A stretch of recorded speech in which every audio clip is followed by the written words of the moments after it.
good. So a couple basic concepts for knee cut. Roman, we already used it.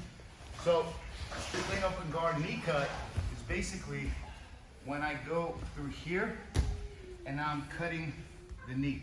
The objective here is to stay heavy on this leg, and I want to keep flattening him out, because what it does is creates that chiropractic sensation, all right?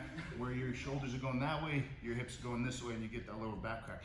For him, he wants to obviously turn onto his side. So I need to make sure I'm blocking this hole so that he doesn't get an underhook. If he gets an underhook, I'm already getting screwed with that. I don't want to do that. So I have to keep pulling here. This is one variation here, okay?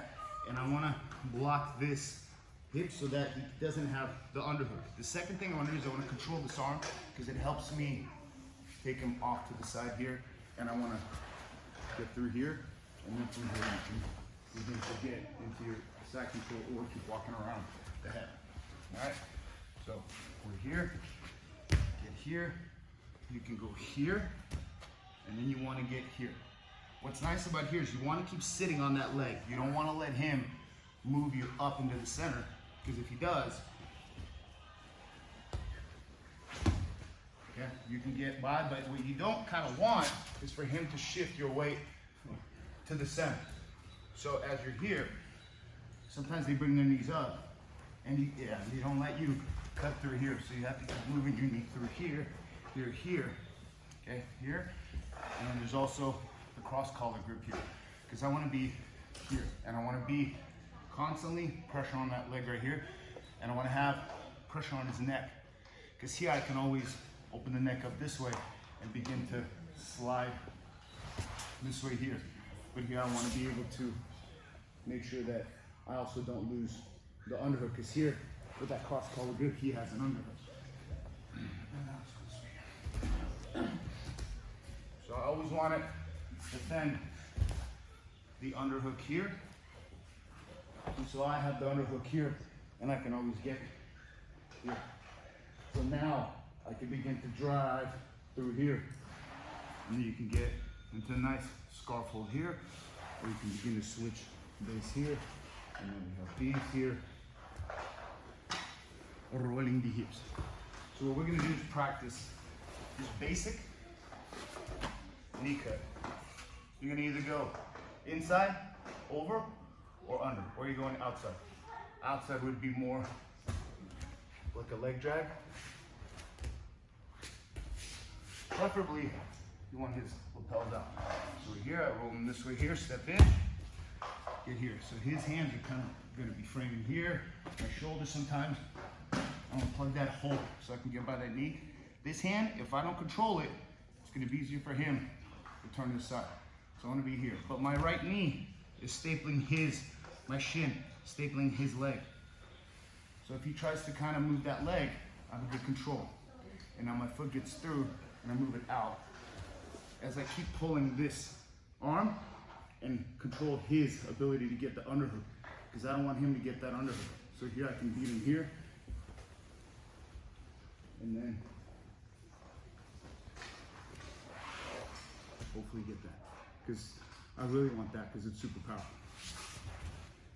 One time. So you're going to start off with here. Let's see, he clamps my knees. Yes, because that's very common. I want to be here. I want to be sitting on his legs so that he can't easily shift his knees up and point him in the same direction as the spine. As I want to get here, I want to keep pushing him this way here as my hips slide through here. Push my leg out. I want this hand going up so that clear that arm. Make sure that this arm doesn't get in front under it. One more time.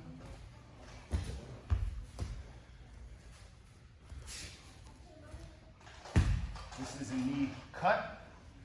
If my knee went this way here, this would be knee drop. We'll do knee cut. Here, he pinches the knee. Get the collar here and the sleeve. And I put pressure on his knee as I'm sitting on it. I want to keep pulling his shoulders in and controlling this arm, lifting it. because I want to deny him that underhook. And I want to make it uncomfortable for him so that I can begin to sit through here. The second my foot gets through, I'm going to get here and prevent that arm from coming out and being used as an underhook. Because here, it may be a Kiora, maybe a Kimura, because if I begin to scoop under, he'll probably roll it somehow. Ooh. He does, that's good. Now we're not. Release. If he defends it, he brings it in front of his face. So I can't. But for now, you're going to use the same side collar grip. You're going to twist and pull so that your right elbow comes to your right hip. And I'm going to keep pulling this up here as I'm pressuring him and opening up his shoulders so that I can begin to roll him flat as my knees go through here.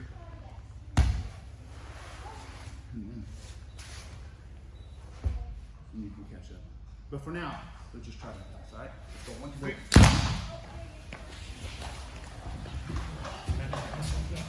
Did you say at the very beginning you're pulling and then you're pushing? I'm pulling Because and moving the elbow out. and then you're flattening them. So Yeah, it's kind of a, yeah.